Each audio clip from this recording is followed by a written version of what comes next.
Kwa majina naitwa Amina Mohamed Hamisi. Mimi ni mkazi wa hapa Malela katika wale waliosalia. Mheshimiwa Mkuu wa Mkoa, tunaomba sisi utusaidie. Naomba mnielewe rafiki zangu sababu mimi ni Makonde. Kwa maana hiyo naomba utusaidie, yani usimamie haki. Hebu naomba usikilize maoni ya kwetu sisi wananchi, ututendee haki. Mimi mpaka leo na miaka karibu 16 pale nimeanza kujenga chumba kimoja mpaka hivi leo ndo nakuja, yani mpaka hiyo mwaka 2024 wanakuja NCF wanasema maeneo ni ya kwao. Uliuziwa labda na mwenyekiti ama uliuziwa na nani? Nimeuziwa, nimeenda serikali ya mtaa mpaka kwa mtendaji. Makaratasi yale pale nayo. Na makaratasi yako? Makaratasi yangu nayo. Mtendaji yupo na mwenyekiti yupo. Ndio wapo ambao kuna saini zao. Haina shida, hayo ndio ya kuyazungumza.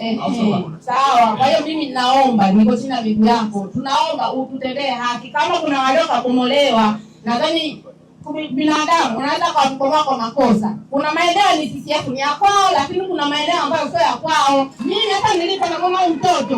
Huyu mtoto mwanamke ana afya ya akili. Mimi mwenyewe hapa nilipo ni mgonjwa wa hili. Vyeti vile panga mwingi na nilienda Dubai kufanya kazi nilishwa. Haina shida.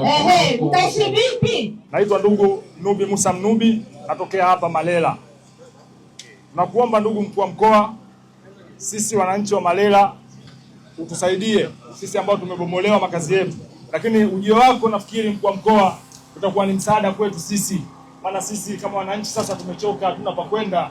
Watoto wetu tumewatoa hapa, tumewapeleka kijijini kwa sababu hatuna makazi, tumepanga chumba kimoja. Sasa tunasikitika sana kama sisi ni wa Tanzania, alafu tunateseka, hatuna pa kwenda, tunahangaika. Niko chini ya ndugu yako. Mengi siwezi kusema, ila isipokuwa mimi nakuomba mkuu wa mkoa wewe nimeshakuelewa. Tanzania. Mwingine? Jina langu naitwa Zawadi Saidi, ni mkazi wa Malela. Mimi nina changamoto ya kubomolewa nyumba tangu 2024 tukiwa tuko hapa Malela. Mpaka hivi sasa ninavyosema, watoto wangu hawana makazi maalum na mimi ni mama ambaye sina kazi ya serikalini wala ni mjasiriamali mdogo. Kwa hiyo Mheshimiwa Mkuu wa Mkoa, naomba ili ulibebe, kama mimi ni mama ambaye na watoto 4 siwezi kujisaidia kwa lolote. Naitwa Mofa Jalipo Mojala. Mimi ni sehemu ya waendelezaji wa Mwapemba. Mheshimiwa Mkuu wa Mkoa, watu wa manispaa wanataka kupiga hili eneo kama walivyopiga eneo hili ambalo NSSF wamejipa la kwetu.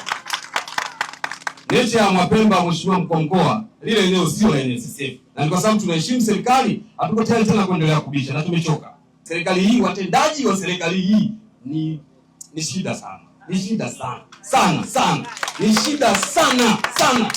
Mkuu wa Mkoa unaweza kaona nia hapo ukasema vizuri tu. Lakini watendaji tena wanamsemea hao wala si wanasiasa tu, sisi ndio tunafanya. Na hii swala lishafo sio mpeleka Mheshimiwa Rais, hata kama unasikia haya saidi timua hawa vijana wako wengi wana ajira, wapate ajira.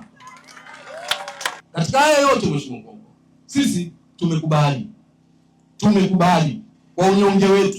Tungekuwa na nguvu tusingekubali. Mbaya zaidi, kuna watu wanaingia laana, wamechukua viwanja vya marehemu. Kuna watu tulikuwa nao kwenye mchakato wamefariki, huyu ameuza viwanja. Yaani ni data. Ukitaka data nakupa. Sasa watu wa NSSF, hebu njooni hapa na watu na kamishna wa ardhi msaidizi. Joa, kamishna wa ardhi. Nafikiri wewe unafahamu vizuri na ndio custodian na masuala mengi ya ardhi. Bila hofu ya Mtanzania yoyote. Na kwa namna ulivyojiridhisha, ardhi hii ni ya nani? Kwa mujibu wa kumbukumbu zilizopo, eneo viwanja hivi ni vya NSSF. Walikuwa na viwanja 13. Watu wa NSSF, hebu sogea pia alafu kwa ufupi tu. Mujibu wa bei ambazo zimepata idhini ya bodi ya wadhamini ya mfuko wa taifa hifadhi ya jamii NSSF. Kwa upande wa Mwapemba ni shilingi 15,000 kwa square meter, na kwa upande wa Malela ni shilingi 25,000 kwa square meter. Na muda wa mradi huu ulikuwa ni miezi 3 ambao ilikuwa ni kuanzia mwezi Agosti 2024 mpaka mwezi Novemba 2024. Kwa Mheshimiwa Mwenyekiti, kwa ufupi hii ndio. Sasa ndugu zangu wananchi, nimesikiliza vizuri. Na baada ya kusikiliza vizuri mgogoro huu, na kwa kuwa nimesoma vizuri na nyaraka, nikisema muda huu wananchi tuende moja kwa moja kule mahakamani, lazima kuna wananchi wataumia. Tutashindwa kwenda vizuri hapo kidogo. Sasa mnipe wiki moja. Wiki moja hii, ndugu zangu wa NSSF, wala msisumbue wananchi, waacheni wabaki hapo hapo kwanza. Wiki moja tu nipe. Baada ya wiki moja nitampa taarifa mkuu wa wilaya atuandalie mkutano wa kuja sasa kuhitimisha majawabu ya maombi mlioyaomba.